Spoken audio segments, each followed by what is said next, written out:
जी, अस्सलाम वालेकुम एवरीवन। मैं हूँ तनवीर यही वाला और मैं स्टूडेंट हूँ। रेहान कॉलेज का मेरा ताल्लुक बहावलपुर से है और आज जैसे कि आप लोगों को मालूम होगा कि हम डेली बेस पर नए लोगों के साथ इंटरव्यूज़ वगैरह करते हैं। तो आज की जो हमारे गेस्ट हैं उनका नाम है कामरान अहमद, जो कि रेहान कॉलेज में वाइस प्रिंसिपल हैं और एजुकेटर हैं और इनका काफ़ी ज़्यादा एक्सपीरियंस है एजुकेशन में। तो आए आज इनके लाइफ जर्नी के बारे में जानते हैं और इनके एक्सपीरियंस के बारे में जानते हैं। अस्सलाम वालेकुम सर कामरान, कैसे हैं आप? वालेकुम अस्सलाम। I am fine. आप कैसे हैं? जी, मैं बिल्कुल ठीक हूँ। सबसे पहले सर आप हमारे व्यूवर्स को अपना एक इंट्रोडक्शन करवा दें ताकि वो आपके बारे में कुछ जान सकें। अच्छा जी, मेरा नाम कामरान अहमद है and I am a sophomore of PhD teacher education programme. मैंने I am double graduate, triple master, one doctorate and I am doing my second doctorate. और मैं स्कूल कॉलेज यूनिवर्सिटी में प्रिंसिपल प्राइज का एग्जाम दे चुका हूँ और मैं राइट नाउ मैं रेहान अल्लाह वाला कोरंगी कैंपस एंड हॉस्टल का एज ए एक्टिंग प्रिंसिपल काम कर रहा हूँ जी। अच्छा, बहुत ही ज़बरदस्त। सर आपका सबसे पहले तो शुक्रिया कि आपने हमारे लिए हमारे इंटरव्यू के लिए टाइम निकाला। सर ये बताएँ कि आपने जो एजुकेशन हासिल की है तो आपको क्या लगता है कि इस एजुकेशन में आपको जो भी मुश्किलात पेश आई होंगी, तो क्या आपको अब उसका बेनिफिट मिल रहा है या फिर आप सोच रहे हैं कि जो मैंने एजुकेशन ली अब क्योंकि सारी एजुकेशन चेंज हो चुकी है, दुनिया में काफ़ी चीज़ें चेंज हो चुकी हैं, तो आपको क्या लगता है कि आपको नए सिरे से शुरू करना पड़ेगा या आपको जो आपका एक्सपीरियंस है आप उससे फ़ायदा उठा सकते हैं? देखिए, एजुकेशन तो कभी भी ना खत्म होने वाला होता है और दूसरी बात ये कि education gives you lesson in last, experience gives you lesson in last. तो तालीम एक अलग चीज़ है और तजर्बा एक अलग चीज़ है। तो आप ये नहीं कह सकते कि तजर्बा जो है वो किसी भी पॉइंट के ऊपर जाके ज़ीरो हो जाता है। हाँ, ये ज़रूर होता है कि जो नई स्किल्स होती है उनको सीख कर आप जो आपका तजर्बा होता है उस अगर वो 100 है तो आपने 110 कर दिया उसको आप। तो ये कि वो तजर्बा तो बहरहाल हमें हर जगह करता है, लेकिन ये है कि एआई के आने से दुनिया में जो पैराडाइम शिफ्ट हुआ है उसका एक प्लस पॉइंट भी है, माइनस पॉइंट भी है। प्लस पॉइंट तो उन लोगों के लिए जो लोग एआई को सीख रहे हैं, तो वो नॉलेज प्रोड्यूसर बन रहे हैं, और जो लोग एआई को नहीं सीख रहे हैं वो नॉलेज कंज्यूमर बन रहे हैं। तो अल्हम्दुलिल्लाह मैं जो है वो तकरीबन 35 साल से ज़्यादा अरसा शोबे तालीम में तदरीस में देने के बाद मैंने जो है वो खुद आर्टिफिशियल इंटेलिजेंस की माइक्रोसॉफ्ट से सर्टिफिकेशन ली है।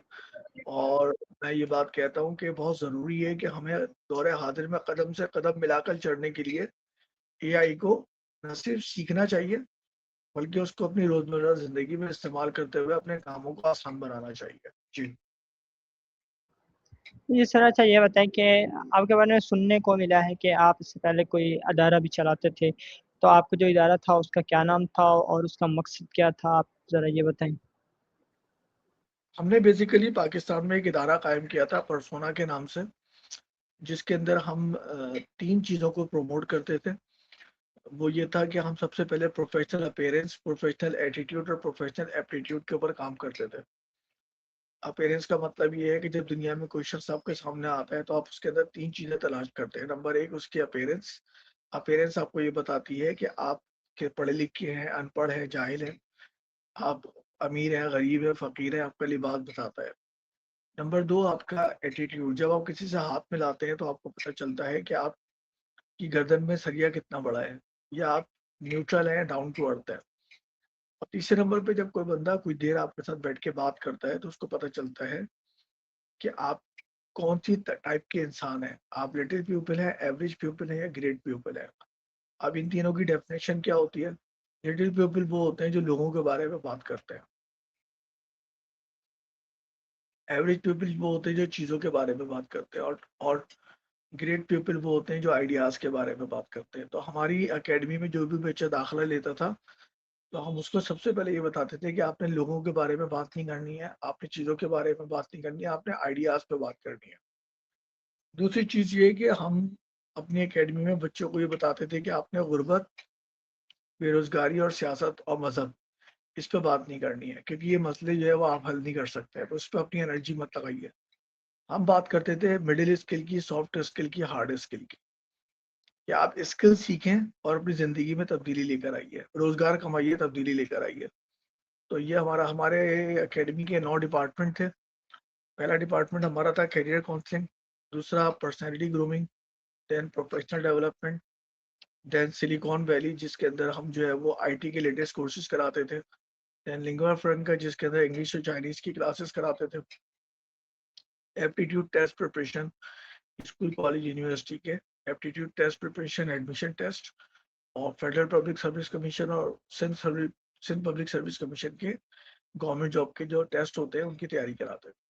इसके अलावा हमारा एक डिपार्टमेंट था टीचर ट्रेनिंग डिपार्टमेंट। इसमें हम जो है टीचर्स को ट्रेन करते थे, स्कूल कॉलेज यूनिवर्सिटी और यूनिवर्सिटी के प्रोफेसर तक को हम ट्रेन करते थे, अपने इदारे में बुलाकर भी और उनके इदारों में जाकर भी। इसके अलावा एक डिपार्टमेंट था हमारा केमिस्ट्री डिपार्टमेंट, जिसमें हम ओ एंड ए लेवल के बच्चों को जो है ट्यूशन क्लासेस प्रोवाइड करते थे। और हमारा आखिरी डिपार्टमेंट जो था वो था रिसर्च इन एजुकेशन।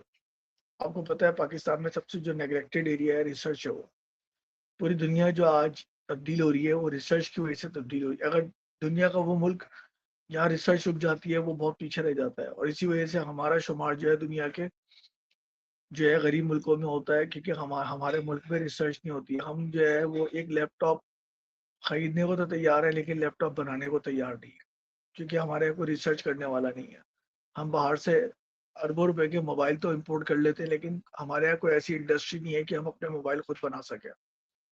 हम अरबों रुपए की इंपोर्टेड कारें तो मंगा लेते हैं, लेकिन हमारे पास ऐसे इंजीनियर नहीं है जो पाकिस्तान में ही अपनी इंपोर्टेड अपनी जो है कारें जो है वो तैयार कर सके। तो हम जो है बेसिकली रिसर्च इन एजुकेशन में हम ये बताते थे कि एजुकेशन में रिसर्च किस तरह की जाती है, basic to advance level concept. तो ये हमारा छोटा, इसमें हमने एक काम ये किया था कि हमने जो है वो 4 माह के शॉर्ट कोर्सेज इंट्रोड्यूस कराए थे, जिनकी तकमील के ऊपर बच्चे जो है वो सेल्फ एम्प्लॉयड और बन रहे थे, फ्रीलांसर बन रहे थे, और उन्होंने अर्निंग शुरू कर दी थी अपनी। जी तो अच्छा सर, आपने ये भी बात की कि हम इस चीज़ पर भी काम करते थे कि किसी बंदा जब किसी से मिलता है तो उसके गर्दन में सरिया कितना है। तो क्या आप मुझे ये बता सकते हैं कि ये सरिया बंदे की गर्दन में क्यों होता है? ये एटीट्यूड कुछ लोग बोलते हैं, कुछ लोग मतलब कि बोलते हैं कि ये नेगेटिव लेते हैं, कुछ कुछ बोलते हैं ये इतना कुछ होना चाहिए बंदे में, अगर कुछ बंदे ने किया हुआ है तो। आप इसके बारे में क्या कहना चाहेंगे? क्या ये जो इतना ज़्यादा एटीट्यूड होता है वो बंदे के प्रोफेशनल बनने के लिए ठीक होता है या गलत होता है, और ये क्यों होता है, ये बताइए? देखिए, जो जो शाख उसमें फल होता है ना वो झुकी हुई होती है, और कांटे का जो दरख्त होता है वो सीधा खड़ा होता है। तो ये बात ध्यान में रखें कि जो लोग जो है वो जिनके पास कुछ नहीं होता ना, नॉलेज बर्तन खाली होता है, तो वो उस पर शोर करता है वो। तो ये वो लोग होते हैं जिनके पास ना कोई स्किल होती है और तरबियत से महरूम होते हैं ये। क्योंकि अदब जो है तरबियत से आता है, तरबियत जो है वो आपको अदब सिखाती है, इनके सारी सिखाती है, आजिज़ी सिखाती है। और ये पता चलता है कि पाले गए हैं या तरबियत की गई है, क्योंकि इंसान के बच्चे को जो है वो उसकी तरबियत की जाती है, और जो इंसान नहीं होते उनको पाला जाता है। तो ये बड़ा इंपॉर्टेंट फैक्टर है। दूसरी बात ये कि प्रोफेशनलिज्म के अंदर आप जितने भी बड़े सनतकारों से, बैंकरों से, असातिज़ा से, प्रोफेसर से, वाइस चांसलर से, जो ट्रू नॉलेज रखते हैं, आप उनसे मुलाकात करेंगे तो आपको वो सब आजिज़ी और इनकिसारी के साथ मिलते हुए नजर आएंगे। तो ये प्रोफेशनलिज्म में कहीं भी नहीं सिखाया जाता कि आप जो है तकब्बुर का एरोगेंस या तकब्बुर का मुजाहरा करें। ये आपकी पर्सनैलिटी, ये बेसिकली इंसान की अपनी नेचर में होता है, ये इसका ताल्लुक प्रोफेशन से नहीं है। ठीक है जी। जी, बहुत ही ज़बरदस्त। और आप मुझे ये बताएँ कि आपने जो आपका जो इदारा था, वो जो आपने बताया कि हम लोग परसोना के नाम से इदारा था, तो काफ़ी अच्छा काम करता था, मतलब कि बंदे की जो एक पर्सनैलिटी होती है उसको डेवलप करने के लिए ज़बरदस्त काम करता था। तो आपने उस इदारे को वाइंड अप क्यों किया, और क्या वो इदारा आपकी जो तवक्कात थी उस पर पूरा नहीं उतरा था, या फिर आपको वैसा रिस्पॉन्स नहीं मिला पब्लिक की तरफ से जिसकी वजह से आपको वो इदारा बंद करना पड़ा? दोनों बातें नहीं थी, एक नई बात थी जो मैं आपको बता रहा हूँ। जी, बताइए। जब मैंने दारा कायम किया था तो बिजली का बिल 8,000 था, तनख्वाहें जो है 75,000 थी स्टाफ की, और फीस जो थी वो 6,000 थी। लेकिन जब मैंने इदारा बंद किया तो मेरा बच्चा जो पढ़ने आता था उसको जो फीस देनी पड़ रही थी वो 6,000 थी, और जो उसका किराया लग रहा था वो 12,000 लग रहा था, यानी कि 18,000 रुपये उसको फीस पड़ रही थी। पेट्रोल के रेट ट्रिपल हो चुके थे। बिजली का बिल 8,000 से 60,000 पे चला गया था। टीचर्स की तनख्वाहें जो है 50,000 से 1.5 लाख पे चली गई। और इन द मीन टाइम एक काम और भी हुआ था जो हमारी हार्ड लक थी, कि बनो काबिल, जेडीसी और सैलानी ने, अबैदुल सलाम ने और गवर्नर सिंध ने फ्री कोर्सेज कर दिए थे आईटी के। तो हमारा बच्चा जो है वो बजाय 6,000 देने के वो फ्री कोर्सेज करने चला गया वहाँ पर। तो हमारा इदारा बंद होने की 2 वजूहत थी बेटा। एक वजह तो ये थी कि जो उसके अखराजात थे वो हमसे अफोर्ड नहीं हो पा रहे थे। दूसरा ये कि बच्चे जो है वो फ्री की क्लासेस देने के चक्कर में हमारा इंस्टीट्यूट छोड़ के जा रहे थे। तो हमने जब देखा कि ये सूरत हाल है और ये दोनों फैक्टर हमारे कंट्रोल में नहीं थे, तो हमने बेहतर समझा कि हम इदारे को बंद कर दें। ठीक है, जी, बहुत ही ज़बरदस्त तरीके से आपने क्योंकि एक्सप्लेन हमें किया। हमें हमें कोई फाइनेंशियल सपोर्ट नहीं थी कहीं से। जैसे गवर्नमेंट की सपोर्ट होती है या किसी एनजीओ की सपोर्ट होती है, तो अगर जी, जी। हमारे पीछे कोई सपोर्ट होती तो हम उसको फिर कंटिन्यू रखते फिर। जी। तो आज ही ये बताएँ कि आप फिर रिहान अल्लाह वाले को कब से जानते हैं और फिर आप कैसे रिहान फाउंडेशन का हिस्सा बने? थोड़ा इसके बारे में बताएँ। गुज़िश्ता 3 सालों से मैं इमरान साहब को फॉलो कर रहा हूँ मुख्तलिफ फेसबुक के ऊपर। कभी शुरू में तो कम-कम देखना होता था, बाद में ये कि रेहान अल्लाहवाला साहब की पोस्टें जो है ज़्यादा आनी शुरू हो गई और फ्रीक्वेंटली आनी शुरू हो गई, तो वो हम जहाँ भी जाते थे तो सर का कहीं न कहीं कोई ना कोई जो है पोस्ट जो है वो डेली बेसिस पे आने लगी, फिर हर घंटे बाद आने लगी। और मैंने कुछ एक आध पेज जो है लाइक भी कर लिया था, तो फिर तो समझ लें लाइन लग गई थी। तो सर को सुनने का बहुत मौका मिला, तो मुझे सर का विज़न पसंद आया, क्योंकि मेरा और सर का विज़न एक ही है। मेरा विज़न भी यही है कि लोगों को रोज़गार फराहम किया जाए। लोगों को तालीम के साथ डिग्रियाँ की नहीं बल्कि आटे की ज़रूरत है, रोज़गार की ज़रूरत है। तो जी। सर का भी यही मिशन है। तो इस सिलसिले में दूसरा, मैं खुद भी आर्टिफिशियल इंटेलिजेंस का ट्रेनर भी हूँ, टीचर भी हूँ, तो दोनों चीज़ें मेरी और सर की मैच करती है कि सर भी एआई के थ्रू जो है लोगों को रोज़गार कमाना सिखाना चाहते हैं, और मैं भी एआई के थ्रू लोगों को रोज़गार कमाना सिखाना चाहता भी हूँ, चाह भी रहा था, कर भी रहा था। जी। अच्छा, तो आप ये बताएँ कि आपने बोला कि मैं ये ट्रेनर भी हूँ और एजुकेटर तो आप हैं एग्ज़ैक्टली। तो आप मुझे ये बताना चाहेंगे कि आपकी एआई में या आपकी जो टेक्नोलॉज़ीज़ है मतलब कि कोई भी आपकी जो फ़ील्ड है, वो कौन-सी है? एआई में आप किस चीज़ पर ट्रेनिंग देते थे या आप देना चाहेंगे? अच्छा, मैंने जो माइक्रोसॉफ्ट से 3 सर्टिफ़िकेशन ली है एआई की, एक तो ये इंट्रोडक्शन टू एआई कॉन्सेप्ट, एक लिए to introduction to generative AI, और एक लिए या एक्सप्लोरिंग जनरेटिव एआई। तो 3 इनके मैं कोर्स में सर्टिफ़िकेशन ले चुका हूँ, और अभी भी इन द लाइन ऑफ।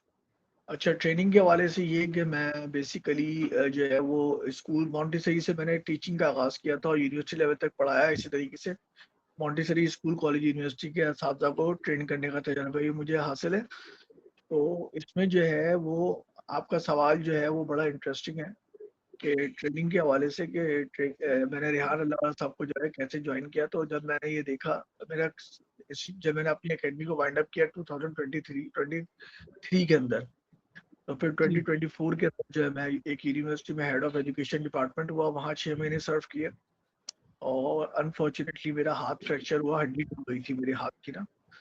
तो मैं तकरीबन 6 महीने जो है ना घर पे रहा हूँ, क्योंकि वो जो थी हड्डी कुछ इस तरीके से टूटी थी मेरे हाथ की कि वो मैं उसको मूव नहीं, जॉइंट से टूटी थी वो, तो मैं हाथ मूव कर, मेरा 2 मरतबा प्लास्टर हुआ है, पहले 3 दफ़ा 3 महीने, फिर दोबारा 3 महीने। तो वो मुझे यूनिवर्सिटी छोड़नी पड़ी। फिर उसके बाद जो है मैंने कराची यूनिवर्सिटी ज्वाइन किया, अपना पीएचडी का कोर्स पर कंप्लीट किया, और फिर उसके बाद जब मैं फ्री हुआ तो फिर मैंने सोचा कि अब मुझे जो है परमानेंट बेसिस के ऊपर जो है कोई ऐसा इदारा जो है वो ज्वाइन करना चाहिए जहाँ पर मेरा विजन और मिशन जो है वो मेरे साथ साथ चले। तो रेहान अल्लाह साहब का जो मिशन है और विजन है वो भी मेरी ही लाइफ के विजन और मिशन से मैच करता है, इसलिए मैंने जो है ना वो रेहान अल्लाह वाला में अप्लाई किया कि मुझे जो है according to my skills and experience मुझे जो है ना कोई वैकेंसी प्रोवाइड की जाए, ताकि मैं सबके साथ मिलकर मुल्क और कौम की खिदमत कर सकूं। जी बेटा। अच्छा, तो आप ने आपका विज़न और मिशन बहुत ही एक पॉज़िटिव है और मेरी दुआ है कि अल्लाह ताला आपको आपके विज़न के साथ अलाइन रखे और कामयाब करे। तो आप ये बताना चाहेंगे कि आपने बोला जनरेटिव एआई के जो है ना मैंने सर्टिफ़िकेट लिए थी, तो उसमें मैंने जो फ़ोकस किया वो जनरेटिव एआई पर किया। तो आप क्या मुझे एक्सप्लेन करना चाहेंगे जनरेटिव एआई क्या है? देखिए इसमें बेसिकली होता क्या है कि एआई क्या होता है? आर्टिफिशियल इंटेलिजेंस करती क्या है? आर्टिफिशियल इंटेलिजेंस जो है बेसिकली हमारा दिमाग किस तरह काम करता है, इंटेलिजेंस कैसे काम करती है। हम जी, सबसे पहले डेटा कलेक्ट करते हैं, उसकी रीजनिंग लाते हैं, लॉजिक लाते हैं, राइट? उस लॉजिक के ऊपर हम डेटा को कलेक्ट करते हैं और डेटा को कलेक्ट करने के बाद एक पैटर्न बना लेता है हमारा दिमाग कि जी अगर 2 + 2 4 होते हैं तो जब भी कहीं उसको 2 + 2 नज़र आएगा तो वो हमेशा उसको क्या बोलेगा ये 4 है। तो वो 4 एक मॉडल बनाता है। तो एक उसके अंदर क्या होता है कि हमारे दिमाग के अंदर ऑटोमेटिक कुछ चीज़ें फीड हो जाती हैं कि जी अगर दिन है तो रोशनी होगी, अगर रात है तो क्या होगा? अंधेरा अंधेरा होगा। होगा। तो ये डेटा जो है ये हमारे दिमाग के अंदर क्या है ऑलरेडी बिल्ट इन है। लेकिन आर्टिफिशियल इंटेलिजेंस क्योंकि आपको पता है एक डेड मशीन होती है, मेमोरी कार्ड होते हैं, चिप्स होती हैं। हम इनको जो है ना क्या करते हैं बेसिकली डेटा प्रोवाइड कर देते हैं मिलियंस के अंदर और उस मिलियंस ऑफ डेटा को वो लेकर जो है वो क्या करते हैं उसके पैटर्न बनाते हैं और अपने आप को ट्रेन करते हैं उसके लिए। और उसको ट्रेन करने के बाद जो है जनरेटिव एआई बेसिकली क्या करती है, ये नई चीज़ें जनरेट करती है on the basis of given data. जी, जेनरेटिव का मतलब जनरेट से निकला है। जी, अब जी। इसमें क्या होता है कि आप क्या कर सकते हैं एआई के अंदर कि आप थ्रू प्रॉम्प्ट यानी कि बोलकर या लिखकर जो है आप उसके कोई टेक्स्ट लिखवा सकते हैं, कोई एप्लीकेशन, कोई लेटर, कोई प्रपोज़ल बनवा सकते हैं। आप कोई अपनी कोई इसको हम प्रॉम्प्ट कहते हैं, प्रॉम्प्ट। तो प्रॉम्प्ट इंजीनियरिंग के थ्रू जो है एआई के अंदर हम बेसिकली सारा काम कर रहे होते हैं। इसमें हमारे पास जो इसके अंदर जो हमारे सॉफ्टवेयर हम जो यूज़ करते रहे हैं, जैसे मैंने एआई की सर्टिफ़िकेशन ली थी, तो जो उसमें मेरा सॉफ्टवेयर था वो था कोपायलट। तो या कोपायलट के अंदर प्रैक्टिस की थी और उसके थ्रू जो है मैंने अपना कोर्स कंप्लीट किया था। फिर इस तरह वापस अच्छा चैट जीपीटी, क्लाउड, ये मिड जर्नी ये सब तो डेली ये सारे तो हमारे कॉमन टूल हैं। इसके अलावा हमारे पास जो है वो जेमिनी भी है, जेमिनी बिजनेस भी है। फिर हमारे पास जो है जनरेटिव एआई के अंदर जो है हमारे पास एक सॉफ्टवेयर और भी आता है, चैट जीपीटी है। चैट जीपीटी आपका जो है वो पेड भी है और प्रीमियम प्रीमियम और ओपन सोर्स दोनों है। फिर इसी तरीके से हमारे पास जो है वो चाइना का सॉफ्टवेयर है डीप सीक भी बड़ा मुझे पसंद है। उसको भी मैं बहुत यूज करता हूँ। डीप सीक है हमारा, उसको हम यूज करते हैं। अभी एक सॉफ्टवेयर और आया है रिसर्च के हवाले से बोरियम के नाम से, बोरियम। इसमें रिसर्च पे पूरा काम कर सकते हैं अपना आप। तो there are a lot of tools and applications available in the market today. और मैं आपको एक बड़ी इंटरेस्टिंग चीज़ बताऊं कि इंटरनेट पे हर 11 घंटे में इंफॉर्मेशन डबल हो जाती है और मोर देन 700 एप्लीकेशंस जो है पर डे जो है एआई की जो है वो जनरेट हो रही है दुनिया में। तो ये तो पॉसिबल नहीं है कि हम हर एप्लीकेशन को जो है वो चला सकें, आज सीख सकें। हाँ, लेकिन ये होता है कि कुछ स्टैंडर्ड एप्लीकेशन ऐसी होती हैं जिनको इस्तेमाल करते हुए हम जो है वो अपना डेटा जो है वो हम text text to image, text to audio और टेक्स्ट टू वीडियो और इसका वाइस वर्सा यानी कि इसको उल्टा हम जो है वो जनरेट कर सकते हैं। इसको हम कहते हैं जनरेटिव एआई। ठीक है जी। बहुत ही ज़बरदस्त तरीके से आपने जनरेटिव एआई को एक्सप्लेन किया। तो आप क्या कहना चाहेंगे कि आने वाले 5 सालों में क्योंकि हम देखते जा रहे हैं कि डे बाय डे अगर वीकली हम लोग देखें एआई की अपडेट्स तो काफ़ी ज़्यादा चीज़ें चेंज हो रही हैं और कंपटीशन के इस दौर में हर कंपनी हर जो है ना अगर चैटजीपीटी है, जेमिनी है, क्लाउड हो गया या मतलब कि व्हाटएवर कोडेक्स है, जो भी है, तो उसमें वो नई-नई अपडेट्स लाते जा रहे हैं। तो आने वाले 5 सालों में आपको क्या लगता है कि एक बंदा एक इमेजिन करता है कि आने वाले 5 सालों में ये हो जाएगा। तो आप क्या क इमेजिन कर रहे हैं कि एआई की मदद से आने वाले 5 सालों में क्या पॉसिबल हो सकता है जो अभी तक नहीं है? अच्छा, मैं पिछले 35 साल से कंप्यूटर पढ़ा रहा हूँ और मैंने कंप्यूटर के हर डेवलपमेंटल स्टेज को देखा है और इंजॉय किया है। हमने जो काम किया था वो किया था डॉस प्रॉम्प्ट से, कमांड प्रॉम्प्ट से शुरू किया था जब ब्लैक स्क्रीन होती थी। फिर जी, विंडोज 3 आई, 3.1 आई, 3.11 आई।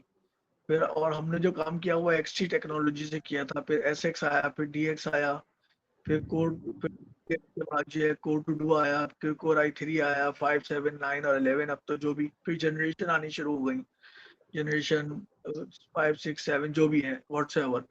तो अब जो है हमारे पास जो है सुपर कंप्यूटर भी आ चुके हैं, लेकिन असल प्रॉब्लम ये है कि मैं जो आगे फ्यूचर में देख रहा हूँ, मैं टेक्नोलॉजी में इंटरनेट की मॉडिफाइड शक्ल देख रहा हूँ मैं, कि इंटरनेट जो है ना मॉडिफाई होगा आगे, क्योंकि यही जो है मदर ऑफ इन्वेंशन, यानी कि जो हमारी कम्युनिकेशन है वो इंटरनेट पे हो रही है। तो जी इंटरनेट की जो डेवलपमेंट होगी वो टेक्नोलॉजी को जो है ना वो डिफाइन करेगी कि आगे टेक्नोलॉजी कहाँ जाएगी।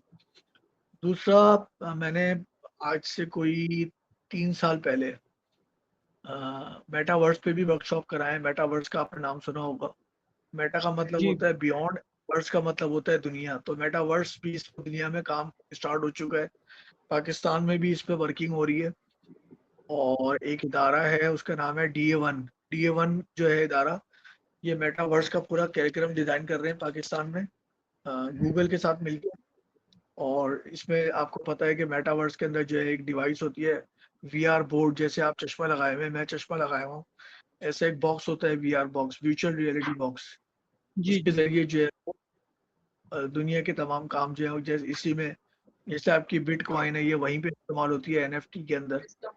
तो आगे जो काम होने जा रहा है, जो मैं देख रहा हूँ, वो AI प्लस मेटावर्स, इनका कॉम्बिनेशन बनने जा रहा है। और इनके कॉम्बिनेशन से जो है ना वर्चुअल वर्ल्ड बनने जा रही है। मकसद एक ऐसी दुनिया होगी जहाँ पर आपकी एक यूनिवर्स होगी, जहाँ मेरी एक यूनिवर्स होगी, और हम लोग और हमारा एक आपका अवतार होगा जो वहां पर आपको रिप्रेजेंट कर रहा होगा, एक मेरा अवतार होगा, और हम लोग अपने अपने यूनिवर्स के अंदर अपने अपने अवतार के साथ जिंदा होंगे। और ये काम आप अभी भी कर सकते हैं, चाहे तो इसके सॉफ्टवेयर आ चुके हैं जिसमें आप अपना अवतार बना के जो है अपने आप को जो है और वर्चुअल रियलिटी या वर्चुअल वर्ल्ड के अंदर जा सकते हैं। अभी तो हमारे यहाँ पाकिस्तान में अभी गेम की हद तक है वर्चुअल रियलिटी, लेकिन इन फ्यूचर जो है ये एजुकेशन और जिंदगी के हर शोबे में कदम रखेगा। ठीक है सर। जी, ज़बरदस्त बिल्कुल कि हाँ, कि मेटावर्स और गूगल जैसी अगर बड़े-बड़े नाम और बड़ी कंपनी आपस में मिलेंगी तो इंशाल्लाह पाकिस्तान में भी कुछ चेंज आएगा। और आप अब इंटरव्यू को एंड की तरफ लेकर जाना चाहूँगा मैं। और आपका बहुत-बहुत शुक्रिया कि आपने अपना कीमती वक़्त निकाला हमारे लिए। तो आप हमारे व्यूअर्स को कोई अच्छी-सी एडवाइस दे दें कि वो जो अभी यंग एज मतलब कि मेरी एज के लोग हैं या बाकी लोग हैं कि उनको कैसे अपने आप को स्विच करना चाहिए? अच्छा देखिए, पहली बात तो ये मैं आपको बताऊं कि जो हमारी यंग जनरेशन है ना, उसके ऊपर इंफॉर्मेशन फ्लक्स है। मकसद जी, प्रेशर बहुत है उसके ऊपर, हमारे ऊपर इतना प्रेशर नहीं था। आपके ऊपर, आपके कंधों पे ना डबल जिम्मेदारी है। एक तो ये कि घर की जिम्मेदारी है, दूसरा ये कि जो जदीद टेक्नोलॉजी आ रही है वो इतनी रैपिडली आ रही है और इतनी क्वांटिटी में आ रही है कि उसको संभालना मुश्किल है। तो आप, सबसे पहला काम तो मैं कहना चाहूंगा यूथ के लिए कि अपने टाइम को 3 हिस्सों में डिवाइड करें। 8 घंटे सोने के रखें, 8 घंटे पढ़ने के रखें, और 8 घंटे काम के रखें।